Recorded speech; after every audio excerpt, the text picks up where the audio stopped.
Ya, kalau kata Imam Sofyan As-Sauri. Tapi kalau kata Imam Mu'inuddin termasuk fardu berarti sholatnya kagak sah. Macam-macam nih. Wa qala Sayyidi Al-Qutbu Al-Arif Billah Muhammad Al-Bakari radhiyallahu anhu wa nafa'ana bihi. Kata beliau, wa innama yurisu dzalika, dan hanya saja yang mewariskan daripada kekhusyuan. Artinya kalau kata beliau, apa sih tandanya orang khusyuk? Ya, pertama kata beliau, itolatur ruku'i was sujudi, lamanya rukuk dan juga sujud. Masya Allah ya. Itu kata beliau. Macam-macam nih, macam-macam para ulama mengkategorikan tentang masalah kekhusyuan seperti itu. Wa qala sayyhu masyayikhina Zakaria Al-Ansari radhiyallahu taala, inna nadra maudhi'is sujudi aqrabu ilal khusyu'i. Kata beliau, inna nadra, sesungguhnya memandang, maudhi'is sujudi, tempat sujud, aqrabu, jangan akroba ya, aqrabu aja, jadi khobarnya inna. Aqrabu, lebih mendekatkan, ilal khusyu'i, kepada khusyuk. Kenapa? Karena biasanya kalau kebanyakan manusia, kalau apa banyak yang dilihat, maka akan timbul was-was atau apa namanya, bayangan di dalam hati. Tapi kalau dia nunduk ke tempat sujud ngelihatnya, otomatis akan tidak banyak yang lihat, akan timbulnya daripada kekhusyuan. Kan begitu ya. Makanya tuh Masjid Nurul Hidayah, apa, Ustaz Kiai Gurudin ya, itu dia pakai apa, karpetnya udah polos, dipakein lagi apa, kain putih. Tujuannya beliau itu untuk menimbulkan kekhusyuan. Kan begitu.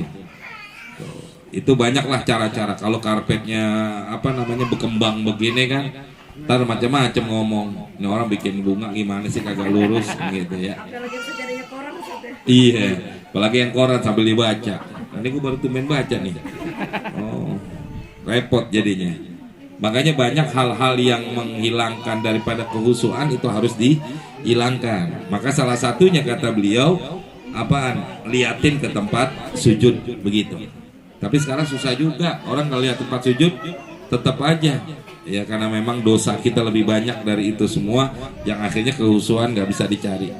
Berikutnya lagi nih, waruya an Ali ibni Abi Thalib radhiyallahu an fi ba'dil hurub al jahadiyah, ya, di mana Sayyidina Ali fi ba'dil hurub, pada sebagian peperangan al jihadiyah, pada waktu beliau berjihad.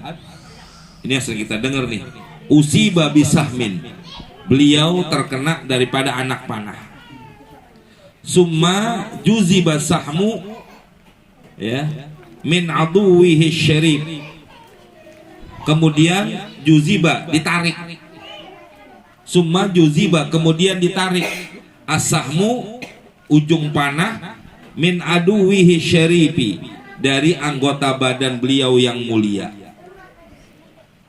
Ternyata apa? Wabakian naslah fihi, maka tertinggal an-naslah, ujung anak panah. Apa namanya itu ujungnya? Kalau sahmun itu batang yang panjangnya itu namanya sahmun. Ya, kalau naslah itu yang segitiganya begitu tuh. Ya. Wabakian naslah fihi, dan tersisa ujung anak panah fihi, pada badannya Sayyidina Ali. Ya, kalau zaman sekarang tinggal operasi ya. Kalau zaman dulu kan belum ada.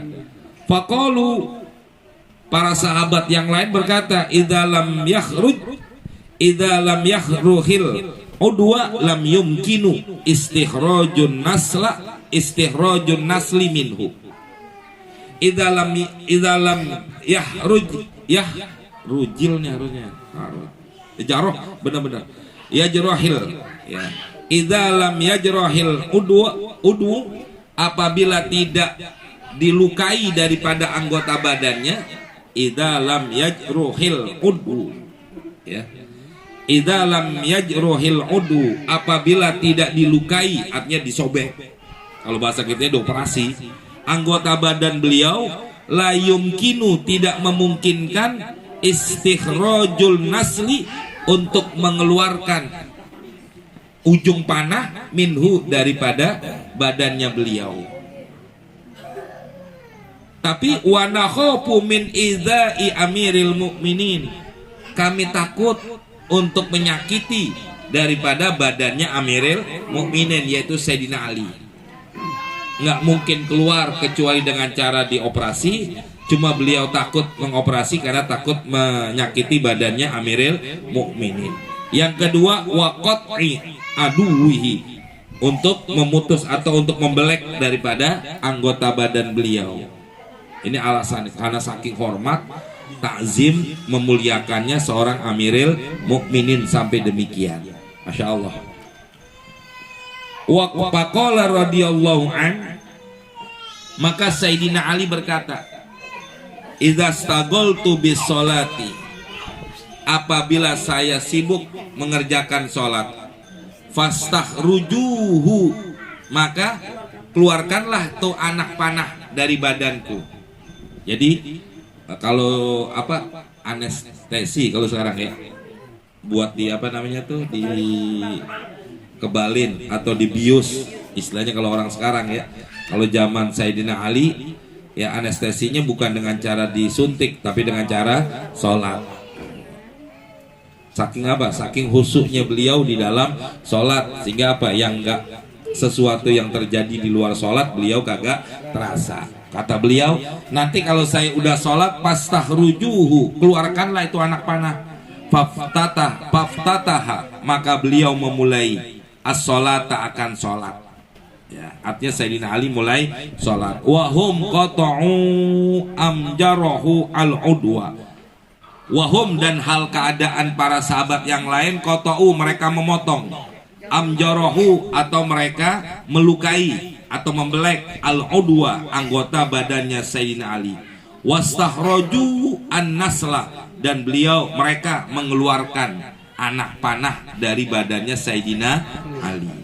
Wahuwa radhiyallahu anhu, sedangkan wahuwa ini boleh juga jadi hal. Wahuwa, dan hal keadaannya beliau Sayyidina Ali, lam yataghayyar, tidak bergerak fi sholatihi, di dalam sholatnya. Ya, nggak terasa dibelek, ya, dikeluarin tuh anak panah, tapi kagak berasa. Masya Allah. Falamma farogo, maka tatkala beliau selesai dari sholat, qala, Sayyidina Ali berkata, lima lam tastakhrijuhu, kenapa tidak kau keluarkan anak panah? Ya, karena nggak berasanya itu, sampai beliau mengatakan, kenapa kau tidak keluarkan anak panahnya? Faqalu, para sahabat yang lain menjawab, qad istakhrajnahu, sungguh kami telah keluarkan itu anak panah. Ya, artinya Sayyidina Ali selesai sholat nanya kenapa nggak dikeluarin, tapi mereka menjawab kami sudah mengeluarkannya. Pandur, di sini kata pengarang kitab, pandur, maka perhatikanlah, ila iqbalihi, kepada menghadapnya Sayyidina Ali, ala rabbihi, kepada Allah, kepada Tuhannya, hatta la yahussa, sampai beliau tidak berasa, bijarohil udwi, dengan dilukai anggota badannya, wastikhrajin nasli, dan dikeluarkan daripada anak panah, min jaufil lahmi, dari dalam daging yang ada di badannya. Masya Allah, saking rusuknya beliau. Memang kalau kita baca di dalam kitab Imam Ghazali, dalam kitab Ihya Ulumuddinnya, nanti salah satunya, kalau itu kan tasawuf namanya ya, kita mau bagaimanapun cari kehusuan, kalau hati kita masih kotor, hati kita masih banyak penyakit hati, maka khusyuk gak bakal datang. Ya, kata Imam Ghazali, karena kan kehusuan itu bukan dari mata, bukan dari panca indera, tapi kehusuan itu datang dari hati. bagaimana kata Imam Ghazali seorang itu akan datang kehusuan dalam sholatnya kalau hatinya masih banyak kotoran penyakit hati, dengki, ya dengki iri apa bedanya? Fit, nah, lu gimana sih? Dengki iri sama aja. Itu satu kalimat majemuk apa istilahnya? Kata majemuk yang jadi satu jadi dua, ya. Penyakit hati apalagi sombong, rakus, ya, apalagi angkus sombong sama aja pet. Ya Allah lo sekolah nggak sih lo susah amat jadi orang angkus sombong sama aja, macam-macam lah ya penyakit hati. Nah itu yang menyebabkan kehusuan kita nggak datang. Kenapa? Karena memang jujur apa kalau kata Imam Ghazali, hati kita ini yang sebagai pusat segala sesuatu perbuatan daripada diri manusia. Maka kalau hatinya masih kotor nggak bakal bisa. Ilangin dulu tuh penyakit hati, ya. Ya pada diri kita semuanya yang saya bilang tadi, hasud ada, sombong ada, riya kita ada, semuanya ada, nggak mungkin enggak. Cuma itu tergantung kepada diri kita. Hilangkan semua nggak mungkin, pasti ada. Tapi tergantung daripada iman dan diri kita mau nggak menghilangkan dari itu semua. Kalau nggak bakal bisa mendatangkan kehusuan dalam sholat. Oh kita sholat di tengah malam lah, biar biar sepi, kagak ada yang ganggu dan lain sebagainya. Tengah malam kita sholatnya juga kagak di rumah. Di mana? Di hutan. Husu? Enggak. Kenapa? Takut. Nggak jadi husu juga. Iya. Takut ada binatang buas atau apa. Susah kalau memang hati kita masih kotor. Mau bagaimanapun itu kata Imam Ghazali nggak bakal bisa timbul daripada kehusuan. Ya. Ini diantaranya. Tapi lihat bagaimana Imam Sayyidina Ali begitu hebatnya di dalam beliau mendatangkan kehusuan. Panahnu kata beliau, kata pengarang kitab nih, panahnu idza adadna kumlatun au bargusun. Panahnu sedangkan kami idza adonana apabila datang kepada kami, artinya hinggap, nemprok, kumlah binatang, au bargus sama itu binatang kecil tuh namanya bargus. Bal idza waqa alaina apabila hinggap kepada kami zubabun laler, ya, natawas wishu yang mengganggu, wala yabqalana hudurun maka tidak tersisa dari kami ini daripada hadirnya hati. Baru diganggu ame laler dua. Fa aina nahnu min tilkal halat, di manakah keadaan kita semua, wal maqamat dan kedudukan kita kalau dalam sholat seperti itu. Fa aina nahnu, maka di manakah kita nih, min tilkal halat wal maqamat, dari keadaan dan makom seperti itu. Maka jauh dari itu semua. Kenapa? Karena kehusuan dalam diri kita kagak ada. Baru diganggu sama laler aja udah hilang kehusuan. Apalagi diganggu sama makanan enak. Wah, sholatnya cepet banget tuh ya. Takut dihabisin maksudnya. Buru-buru dia sholatnya dihabis. Nah itulah ternyata. Tapi intinya jamaah kalau kita baca dalam kitab Ihya Ulumuddinnya, ya ini dulu nih bersihin. Makanya kenapa Rasulullah sebelum Isra Mi'raj dicuci hatinya oleh Allah itu cuma sebagai isyarat. Kan istilahnya Rasulullah mau Mi'raj itu kan mau menghadap kepada Allah. Makanya banyak ulama mengatakan Mi'rajnya Nabi ke Sidratul Muntaha, Mi'rajnya kita umat Islam dengan cara sholat. Maka sebelum kita Mi'raj, yaitu sebelum kita sholat, selain kita membersihkan, makanya kan uduk, maka diantara syaratnya sholat apa? Toharatun anil najasati, suci daripada najis. Najis mana? Bukan hanya najis secara zohir, itu namanya fikih. Tapi kalau yang dikatakan najis secara batin, itulah yang disebut dengan kulub kita, hati kita untuk kita bersihkan. Jadi bukan hanya kita cuci mukanya doang, cuci tangan doang itu isyarat secara zohirnya kita bersihkan secara fikihnya, tapi secara tasawufnya, secara batinnya harus kita bersihin dulu nih hati kita sebelum sholat, baru datang daripada kehusuan. Kalau nggak bakal bisa. Itu bagaimanapun caranya. Bagaimana cara bersihin hati? Kalau Rasulullah kan dengan cara dicuci. Kalau kita nggak mungkin, masuk kita belek dulu kita cuci mati. Ya, caranya kalau kata Imam Ghazali dalam Ihya Ulumuddinnya, ini ada sih kitabnya nih di iPad saya ada. Kebetulan saya udah baca nih keterangan ini di dalam kitab Ihya Ulumuddin di Kamis pagi saya udah baca di pengajian itu sama ustazah. Nah, salah satunya kata beliau caranya gimana? Caranya adalah pandanglah diri kita penuh dengan kekotoran, lihat orang lain penuh dengan kebaikan, kemuliaan. Kalau kita kan sebaliknya, melihat diri kita mulia, kita melihat orang lain hina. Nah, itu yang menyebabkan hati kita susah dicuci, hati kita susah dibersihkan gara-gara hal yang begitu. Orang merasa hebat, maka yang menjadikan hebatnya diri manusia itulah yang menyebabkan hatinya timbulnya satu titik hitam, ya. Nanti dia sombong, dia hasud, dia datang penyakit ini, itu yang mendatangkan daripada satu titik hitam yang ada dalam hatinya. Lah itu semua bisa hilang dengan apa? Hilangin dulu itu, ya. Hilangin daripada sifat memandang rendah kepada orang lain. Itu doang dah masalahnya. Ya jujur pada kita nih, sifat memandang orang lain rendah pasti ada. Dengan sebab apa?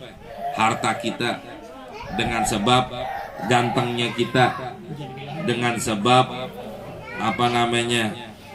ilmu kita, bisa dengan sebab jabatan kita dan sebagainya lah. Pasti ada aja sifat sombong itu datang kepada yang memandang orang lain itu rendah di situ. Itu yang paling mujarab buat menghilangkan penyakit dalam hati. Hilangin dulu memandang orang dengan hinanya. Harus memandang orang lebih mulia, siapapun manusianya. Ya bukan hanya kita, jangankan sama orang lain. Kita nih suami mandang istri kita harus lebih mulia. Ya, begitu juga apalagi orang lain. Kita memandang istri kita aja harus lebih mulia. Jangan bilang istri kita itu lebih. Kadang-kadang kan naudzubillah ada suami bilang, siapa itu Pak? Tatakan. Bininya dibilang tatakan. Ya. Iya. Iya, apa dia bilang? Nggak tahu tatakan apa. Itu kan namanya menghinakan. Nggak boleh ada kalimat-kalimat seperti itu. Ya, tatakan gelas. Kita bicanya baca Al-Fatihah, baca rukun itu, kalau kita tahu artinya itu salah satu. Makanya gini, nanti kalau dalam ilmu tasawuf tingkatan khusyuk itu macam-macam. Ada orang minimal yang dikatakan khusyuk itu dia ingat bahwa dia lagi sholat, begitu. Ingat dalam arti dia lagi sholat. Bukan sekarang orang baca Bismillahirrahmanirrahim, Alhamdulillahirabbil alamin. Benar dia baca, dia ingat sholat, cuma ingat dalam pikiran, tidak ingat dalam hati. Itu belum dikatakan khusyuk. Jadi yang dikatakan khusyuk tuh walaupun cuma sedetik aja, bukan semenit ya, sedetik aja itu udah termasuk ada khusyuknya. Bagaimana caranya? Ingatnya di sini, bukan dalam otak. Kalau dibilang otak, kita lagi baca apa? Fatihah, ngapain? Sholat, kan ingat dalam sini. Tapi hati kita lalai, nggak termasuk khusyuk di situ. Jadi kalau kata Imam Ghazali, tingkatan khusyuk itu macam-macam. Ada orang sekedar begitu aja udah katakan khusyuk. Nanti ada lagi, ini khusyuk yang paling tingginya seperti Sayyidina Ali, yang beliau udah hanya ingatnya kepada Allah, tidak ada ingat yang lain-lainnya selama sholat. Nah, tingkatan khusyuk seperti itu. Bisa nggak dengan kita menghayati atau memahami ayat Quran itu termasuk khusyuk? Iya. Tapi jangan sampai di sini doang, sampai di dalam hatinya. Makanya kita kadang-kadang Bismillahirrahmanirrahim, kita apalah Bismillahirrahmanirrahim dengan menyebut nama Allah yang maha pengasih maha otak, tapi hati kita ada bicara lain. Apakah khusyuk? Enggak. Belum dikatakan khusyuk seperti itu. Tapi ada ulama yang mengatakan yang begitu aja udah khusyuk, tapi tingkatan yang paling rendah. Begitu. Ada tingkat-tingkatannya. Makanya Kalau kata Imam Ghazali, bagaimanapun caranya harus kita cari yang namanya kehusuan, karena nilainya sholat kita itu dari husuk yang kita lakukan. Itu diantaranya. Ya. Berikutnya nih, wahukia an Zainil Abidin Ali ibnil Husain annahu kana iza tawaddo'a, apabila beliau tawaddo'a, beliau berwudu. Ya, Ali bin Husain. Jadi Zainal Abidin ini kalau orang-orang bilang para habaib-habaib yang ada di Indonesia ini turunnya dah. Silsilah nasabnya dari Zainal Abidin Ali bin Husain. Ya. Beliau Zainal Abidin apabila dia berwudu asfara launuhu, berwarna kuning daripada kulitnya. Orang kan karena kuning itu karena takut, ya, ngeri atau apa. Wa idza qama ila salati, apabila beliau berdiri melaksanakan salat, akhadzathu ra'datun, maka akhadzat di sini artinya jangan mengambil, walaupun maknanya akhadzat itu mengambil. Akhadzathu ra'datun, maka terdengar suara gemuruh. Ra'dah itu kayak kilat, ya, gemuruh lah. Akhadzathu ra'datun, terdengar suara gemuruh.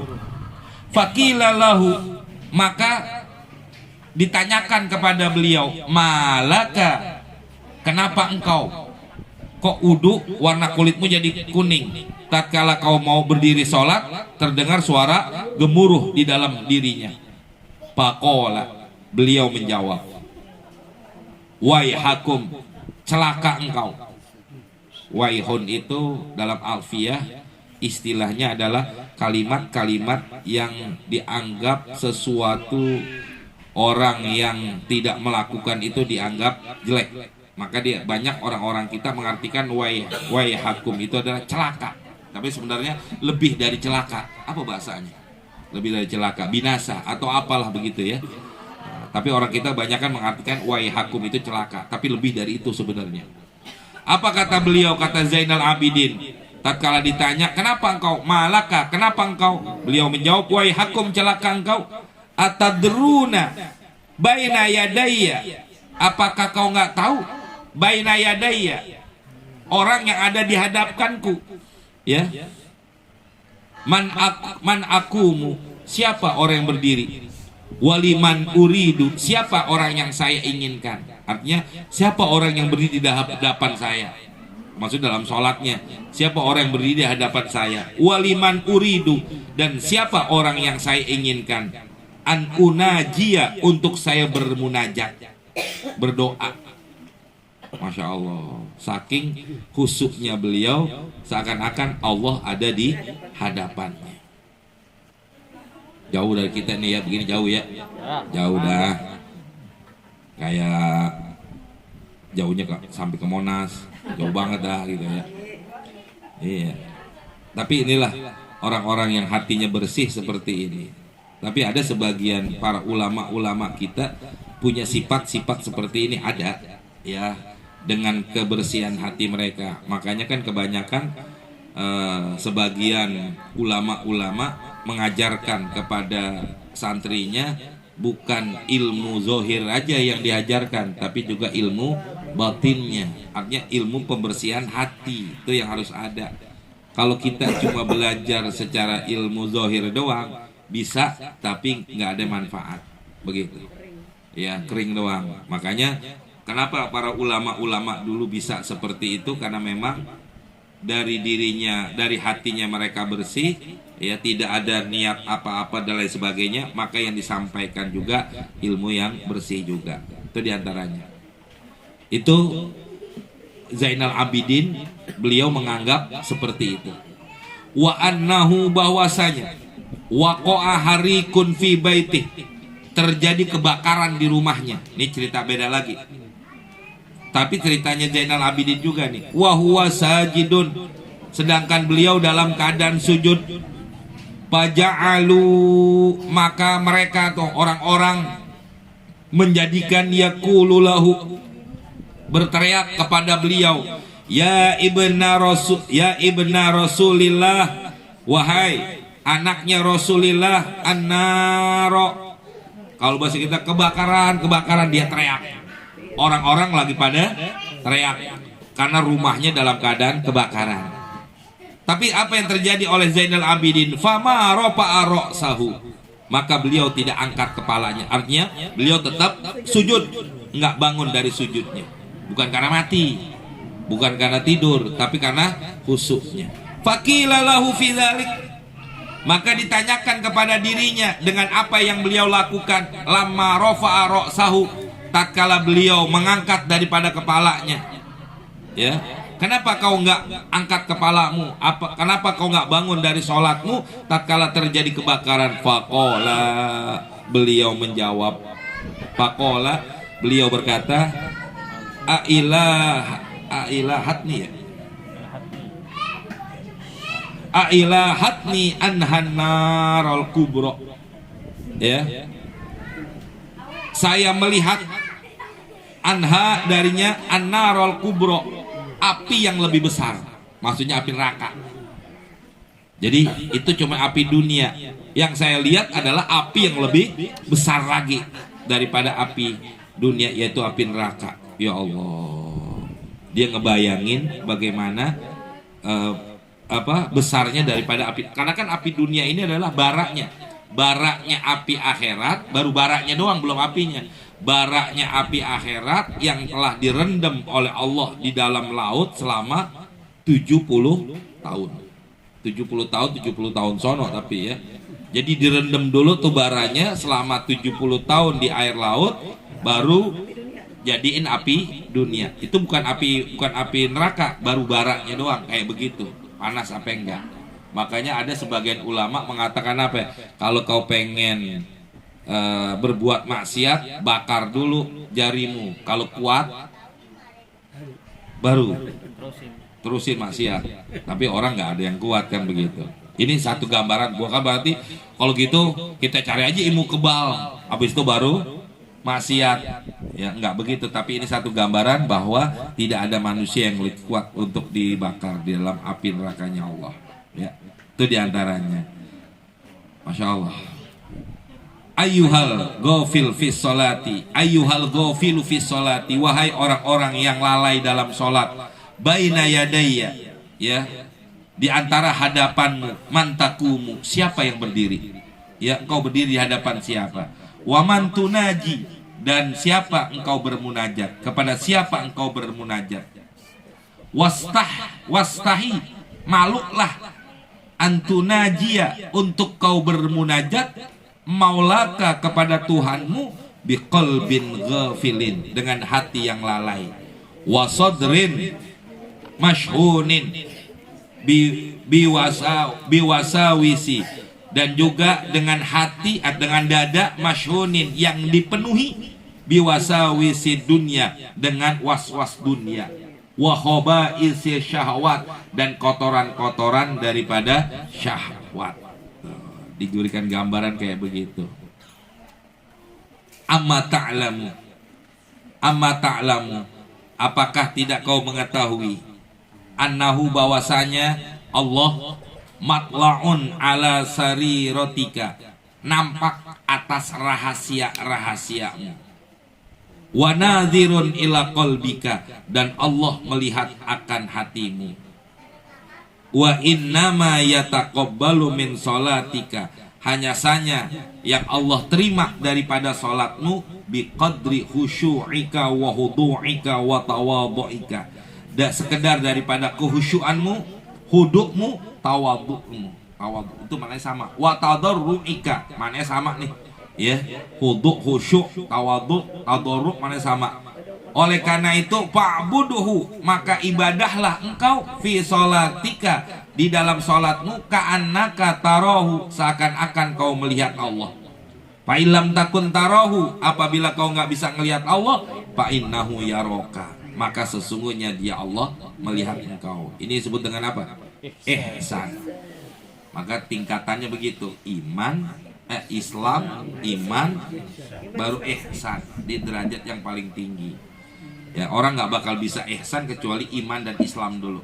Ya.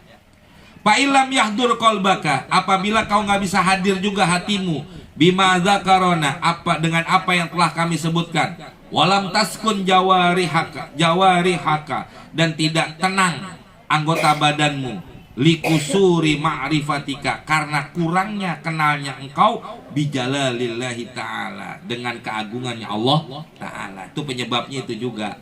Selain hati kita kotor, kedua kita nggak kenal Allah subhanahu wa ta'ala, yang menyebabkan hati kita tidak bisa hadir.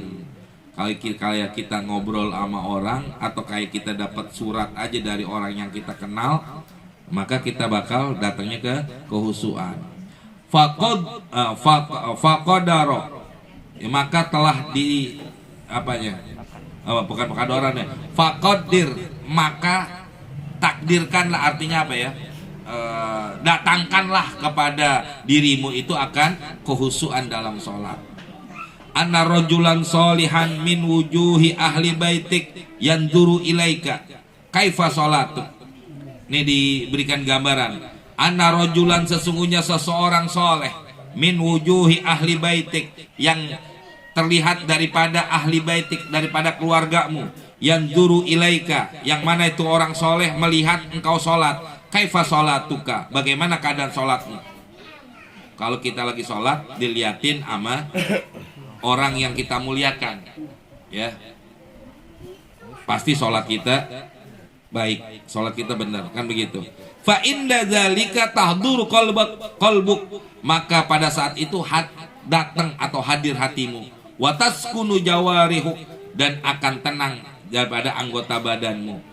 Summarji ila nafsik, kemudian kembalilah kepada dirimu, ya, waqul, dan katakan, ala tastahina, kenapa tidak kau malu, ya, min khaliqika, dari zat yang telah menciptakan kamu, wa maulaka, dan dari Tuhanmu, alladzi huwa matla'un alaika, di mana dia nampak atasmu, wa nadhirun ila qalbik, dan melihat kepada hatimu. Ahwa aqallu indaka, apakah dia Allah lebih rendah, ya, derajatnya di sisi engkau, min abdin min ibadihi, daripada hamba Allah yang lainnya. Jadi seakan-akan kalau kita sholat kagak husuk, seakan-akan kita nggak menghargai Allah subhanahu wa ta'ala. Itu diantara demikian, ya, Masya Allah. Walaisa biyadihi, sedangkan walaisa, dan tidak ada, biyadihi, ya, di kekuasaan hamba manusia, dorroka wala naf'aka, membahayakan dan memberikan manfaat kepada engkau. Pama asyaddu tugyanika, maka manakah yang lebih besar daripada tugyan, ya, kehancuran, wajah lika, dan juga kebodohan engkau kepada Allah subhanahu wa ta'ala. Jadi kalau orang yang nggak bisa khusyuk seperti itu, seakan-akan dia menganggap dirinya penuh dengan kebodohannya. Wa ma'a'zamu adawatika, ya, alangkah besarnya musuhmu, linafsik, yang ada pada dirimu. Fa'alij qalbak, maka obatilah hatimu, bihaza, dengan ini semua. Fa'asa ayyahduro, maka mudah-mudahan hadir maka bersama dengan engkau, fi sholatika, di dalam sholatmu. Jadi bersihin dulu hati kita, obatin hati kita dengan apa? Dengan hilangin kesombongan. Itu doang sih sebenarnya. Fa innahu, maka sesungguhnya, in aqada ijma'ul ulama, wallahu alam bisawab. Nanti beda lagi. Nanti ada ulama memberikan ini seperti ini. Cukup ya?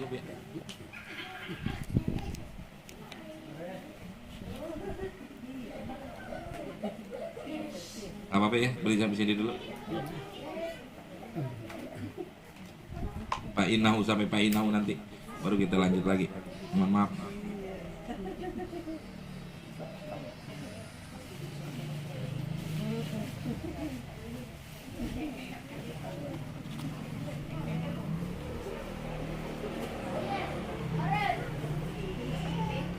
Mau nanya? Mau nanya apa nih Pak? Khusus ya, susah juga. Tapi inilah pembukaan jamaah. Ya jangan banyak-banyak. Mohon maaf sampai sini dulu. Karena memang saya mau berangkat ke Bandung. mau ke pesantren, mau ke Cikalong, harus ke pesantren saya malam ini.